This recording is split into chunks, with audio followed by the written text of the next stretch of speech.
दोस्तों आज हम आए हैं फिर से एक नई कहानी लेकर। अगर आपको कहानी अच्छी लगी तो लाइक करना, और अगर आप हमारे साथ नए जुड़े हैं तो चैनल को ज़रूर सब्सक्राइब करना।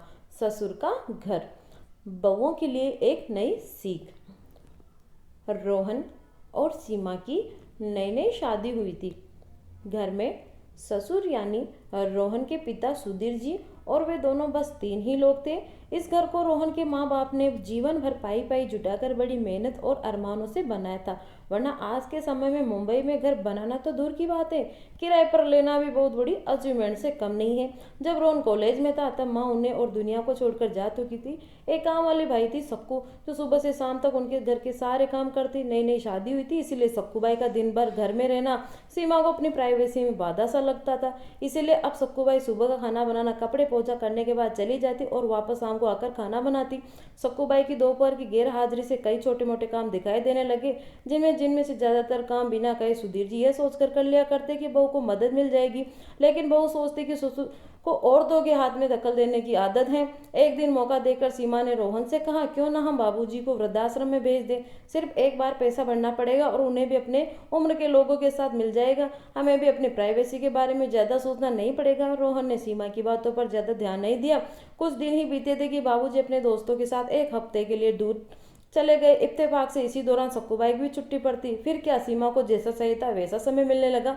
अब रोहन रेस्टोरेंट में खाना खा लेता और सीमा का काम ऑमलेट, ब्रेड, मैगी से चल जाता। खाना बनाने की टेंशन नहीं थी, लेकिन घर में निकलने वाले सारे काम तो अभी भी करने ही थे। ससुर जी की गैर हाजिरी में सीमा को एहसास हुआ कि वो बिना कहीं जो काम कर लिया करते थे उनसे कितना फर्क पड़ता है। छोटे मोटे लगने वाले ये काम भी काफी समय और एनर्जी देने वाले थे। कुछ ही दिन बीतने के बाद एक दिन रोहन सीमा को कहता है, चलो आज कहीं घूमने चलते हैं। सीमा बड़ी खुशी खुशी सज धज कर बाहर घूमने के लिए तैयार हो जाती है। रोहन सीमा को अपने घर से 4 किलोमीटर दूर एक चौल में लेकर जाता है। एक आदमी रोहन के हाथों में एक चाबी देता है और उस चाबी को लेकर चौल का एक कमरे का दरवाजा खोलता है।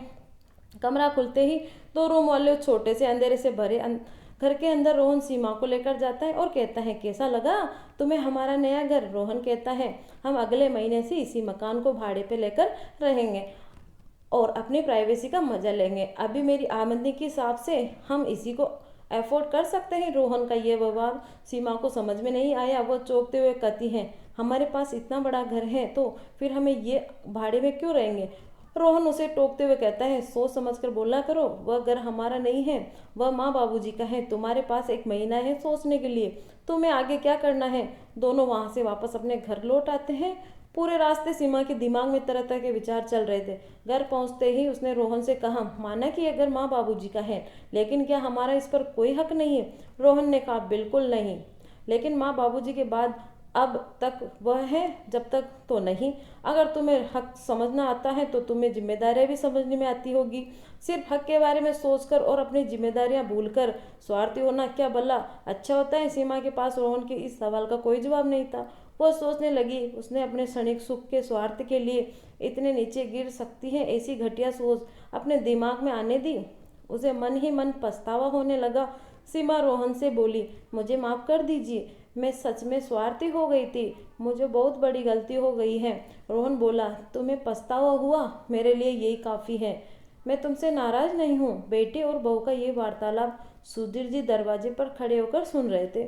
उन्होंने आसमान की तरफ देखा और बोले, भाग्यवान तुम धन्य हो जो तुमने ऐसे बेटे को जन्म दिया है। उन्होंने दरवाजा खटखटाया। बहू ने दरवाजा खोला तो उनके हाथों में पकड़ी थैली से गरम गरम समोसे की सुगंध उसको आने लगी। ससुर ने अपनी बहू से कहा, वो कोने वाले हलवाई के पास से लाए हूँ, तुम्हें बहुत पसंद है ना। सीमा को अपने ससुर के प्रति विचार और ससुर के प्रति प्यार, उन दोनों का फर्क समझ में आते ही उसकी आंखों में पश्चाताप के आंसू और चेहरे पर अपने परिवार के लिए प्यार के कारण मुस्कान आ गई। दोस्तों, इंसानी दिमाग में दिन भर में हजारों विचार आते हैं, कुछ अच्छे कुछ बुरे, लेकिन किसी भी विचार को शब्दों में परिवर्तित करने से पहले उनको समझना जरूरी है।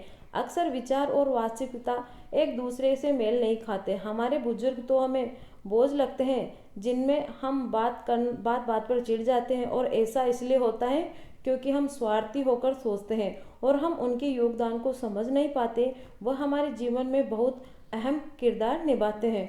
अगर दोस्तों आपको कहानी अच्छी लगे तो आप लोग वीडियो को ज़रूर लाइक करना और चैनल पर अगर नए हो तो चैनल को ज़रूर सब्सक्राइब करना दोस्तों, ताकि हम आपके लिए ऐसी ही मज़ेदार नई नई कहानियाँ लेकर आएंगे एक नई सोच नई शुरुआत के साथ। धन्यवाद।